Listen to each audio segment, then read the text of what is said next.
Hello friend, स्वागत है आपका अपना यूट्यूब चैनल विनीत एजुकेशन पे। प्राचीन भारत का आज 12वां अध्याय दक्षिण भारत का इतिहास है। तो चलिए शुरू करते हैं। यदि आप हमारे यूट्यूब चैनल पे पहली बार आए हैं तो इसे जल्द से जल्द सब्सक्राइब कर लें, क्योंकि इस तरह का बेनिफिशियल वीडियो हमेशा आते रहेगा जिससे आप लोग को काफ़ी बेनिफिट पहुँचेगी। तो चलिए शुरू करते हैं।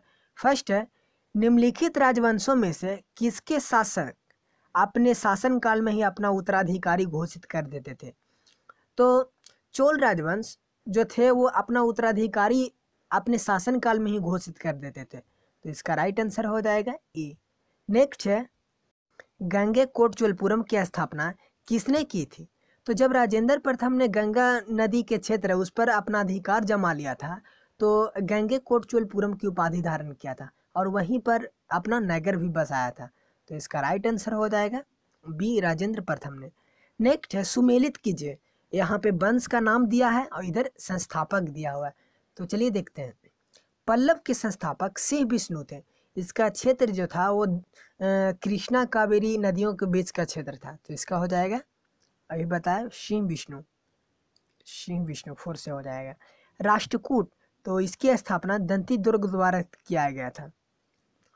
और चोल बिजाले के समय हुआ था। 9वीं सदी में पुनः इसका उदय हुआ था दोबारा। तो इसका जो संस्थापक थे वो बिजाले थे। चालुक्य के संस्थापक विष्णुवर्धन।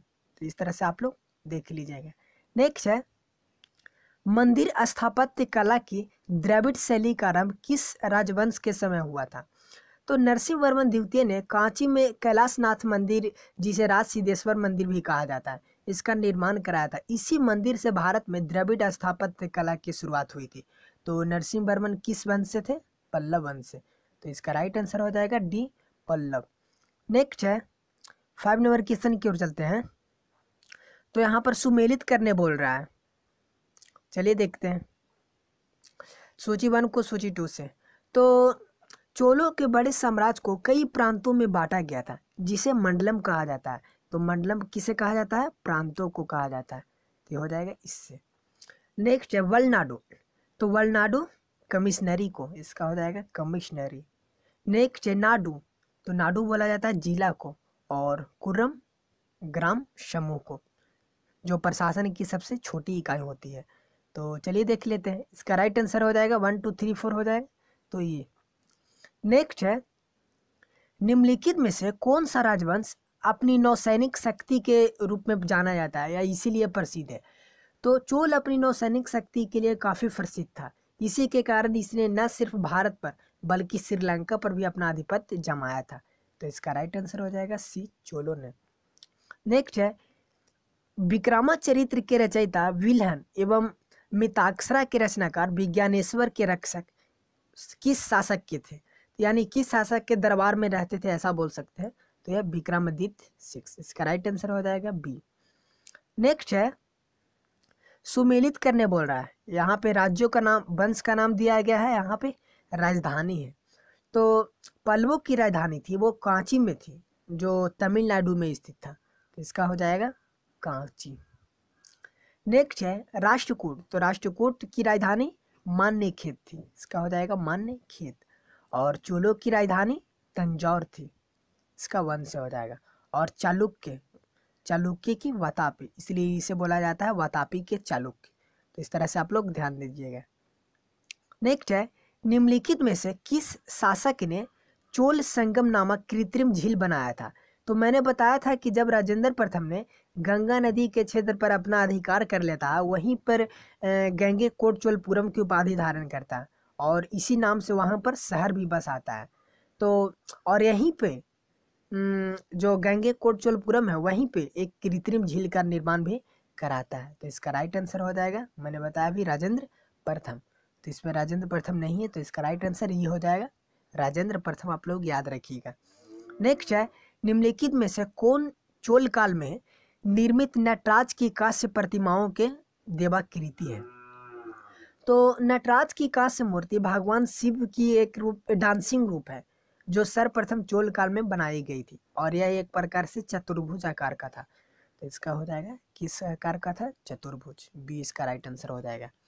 नेक्स्ट है, निम्नलिखित में से किसने वातापी कुंड तथा महामल्ल की उपाधि धारण की थी।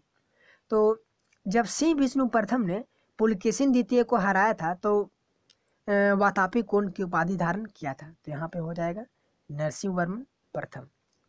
किसे हराया था? तो पुलकेशिन द्वितीय को, याद रखिएगा। चलिए नेक्स्ट देखते हैं। तो यहाँ पे मानचित्रों के अनुसार उत्तर से दक्षिण जो राजवंश है उसका क्रम क्या है? उत्तर से दक्षिण बोल रहा है। तो चलिए देखते हैं। तो मैंने इसके बारे में पहले ही बताया था कि राष्ट्रकूट जो थे वो महाराष्ट्र में स्थित था। तो इसका हो जाएगा, सबसे फर्स्ट हो जाएगा राष्ट्रकूट, और इसके बाद जो होगा वो पल्लव जो तमिलनाडु के क्षेत्र में स्थित था। तो इसका हो जाएगा 2 पल्लव। और नेक्स्ट है इसके बाद जो हो जाएगा वो चोल जो तमिलनाडु के क्षेत्र में ही स्थित था। और इसके बाद हो जाएगा लास्ट में पांड्य जो सबसे दक्षिण में था। तो इस तरह से इसका राइट आंसर हो जाएगा 4312। तो इसका 4312 यानी बी हो जाएगा। नेक्स्ट क्वेश्चन की ओर चलते हैं। तो निम्नलिखित में से दक्षिण भारत का प्रसिद्ध तो कोलम का युद्ध किसके बीच हुआ था? तो ध्यान दीजिएगा, यहाँ पर बार बार 2 प्रश्न पूछते रहता है युद्ध से संबंधित। यहाँ पे 2 जो युद्ध है वो महत्वपूर्ण है, तो आप लोग याद रखिएगा। चलिए सुनिए ध्यान से। चोलों पर जब राष्ट्रकूटों ने आक्रमण किया तो वह तो कोलम का युद्ध कहलाता है, जबकि चोलों पर चालुक्य ने आक्रमण किया था तो वह युद्ध मास्की का युद्ध कहलाता है। तो इसका राइट आंसर हो जाएगा चोल तथा राष्ट्रकूट। नेक्स्ट है, इसमें बता देता हूँ कि जो चोल है वो बुरी तरह से पराजित हो गया था। नेक्स्ट है, निम्नलिखित में से कौन सा वंश ऐसा था जो महिलाओं को प्रशासन में उच्च पद प्रदान करता था? तो चालुक्य वंश में प्रशासन के उच्च पदों पर महिलाओं की भी भर्ती कराई जाती थी। तो वहाँ पर हो जाएगा चालुक्य। नेक्स्ट है, मत विलास प्रहसन नाटक की रचना किसके द्वारा किया गया था? तो किया गया था महेंद्र वर्मन के द्वारा, जो खुद पढ़े लिखे विद्वान थे। नेक्स्ट है, निम्नलिखित में से वह व्यापार केंद्र कौन सा था जो कल्याणी तथा वेंगी को जोड़ता था? तो इसका राइट आंसर हो जाएगा तगर। तगर जो प्राचीन भारत का एक महत्वपूर्ण व्यापारिक केंद्र था जो कल्याण तथा वेंगी के बीच स्थित था। तो इसका राइट आंसर सी हो जाएगा। नेक्स्ट है, निम्नलिखित में से कौन सा सही सुमेलित है? यहाँ पे कुछ शब्द दिया गया है और इसे मिलान करने बोल रहा है। तो चलिए देखते हैं। एरीपति, तो एरीपति जो होता था ग्राम जलाशय के रख रखाव हेतु निर्धारित भूमि राजस्व देना होता था। तो इसका ये बिल्कुल सही है। नेक्स्ट है घटिका, तो घटिका ग्राम मंदिरों के साथ संबद्ध विद्यालय था। ये भी बिल्कुल सही है। नेक्स्ट है तनियूर, जो ब्राह्मण को दान दिया गया ग्राम था। तो ये बिल्कुल गलत है। तो इसमें सही सुमेलित बोल रहा है वो 1 2। तो चलिए देखते हैं, इसमें 1 2 नहीं है। तो इसका राइट आंसर हो जाएगा ई। नेक्स्ट है, निम्नलिखित में से दक्षिण भारत की सर्वश्रेष्ठ प्रतिमा रचना कौन सी है? तो दक्षिण भारत की सबसे जो सर्वश्रेष्ठ प्रतिमा कौन सी है? तो वह है नटराज की मूर्ति जो चोल काल में बनाई गई थी। वो बहुत प्रसिद्ध है। कांस्य की मूर्ति थी जो चतुर्भुज आकार की थी। तो आप लोग याद रखिएगा। नेक्स्ट है, पहाड़ी काटकर एलोरा के विख्यात कैलाश मंदिर का निर्माण किसने कराया? तो पहाड़ी काटकर राष्ट्रकूटों ने एलोरा के कैलाश मंदिर का निर्माण कराया था। इसका राइट आंसर हो जाएगा डी। चलिए नेक्स्ट देखते हैं।